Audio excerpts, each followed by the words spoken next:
deux gibbons. Alors ce sont deux mâles, hein, donc il n'y aura pas de bébé.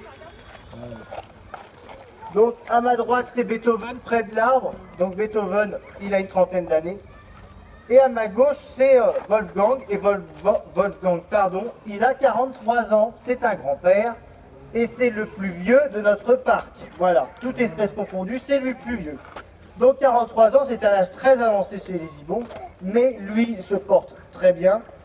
Il n'a pas de problème de santé. Donc dans les parcs zoologiques, ça peut vivre 10 années de plus. Voilà, ils ont des soins, ils ne sont pas menacés et ils mangent très bien. Donc Wolfgang, malgré son grand âge, est en grande forme.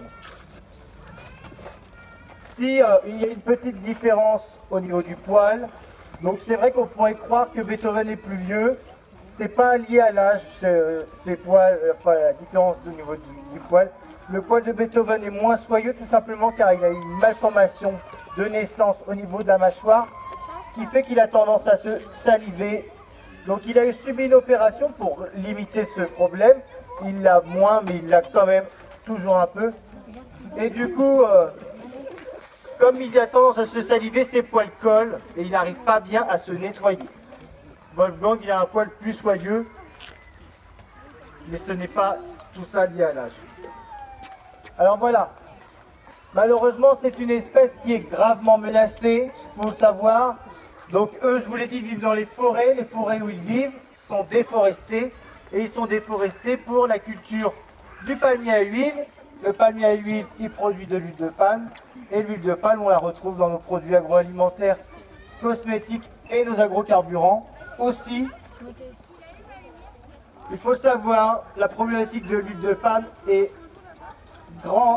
porte de graves menaces sur les espèces. Les gibbons sont concernés, les rhinocéros, tigres aussi, éléphants d'Asie.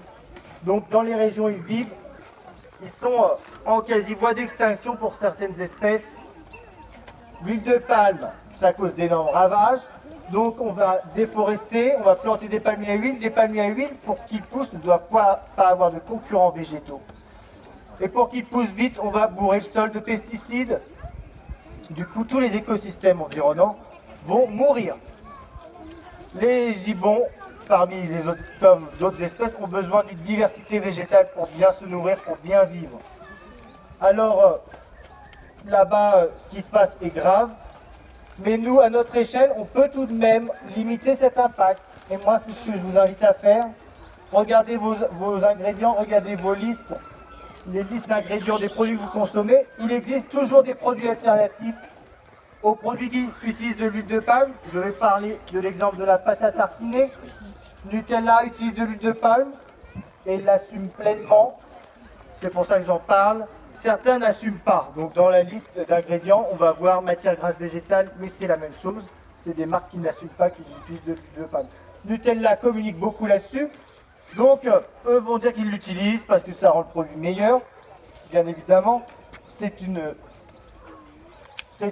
faux de dire ça. Donc c'est une question de coût. Hein. Ça leur coûte moins cher d'utiliser de l'huile de palme plutôt que de l'huile de tournesol. Il existe des pâtes à tartiner qui utilisent de l'huile de tournesol et c'est tout aussi bon. Et ça ne cause pas d'impact sur eux. Donc, ils vont mettre en évidence un label. Donc, ils vont dire que leur huile de palme est durable. Ce label, c'est le label RSPO.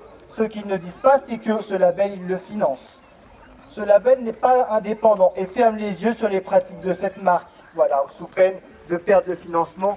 Et alors là, ça nuirait gravement à la durabilité de ce label. Voilà, donc c'est une espèce menacée surtout par ça, mais aussi par la domestication. Elle est très mignonne. Certains sont prêts à en faire des animaux de compagnie. Bien évidemment, sortis des forêts dans une maison, ça n'a pas sa place. Et ils vont avoir tendance à se laisser dépérir, tomber en dépression. Surtout que pour avoir un gibbon chez soi, généralement, on abat la maman et on capture le petit. Donc le petit a perdu tous ses repères et n'a pas eu l'éducation nécessaire pour pouvoir survivre bien vivre en tout cas. Voilà, donc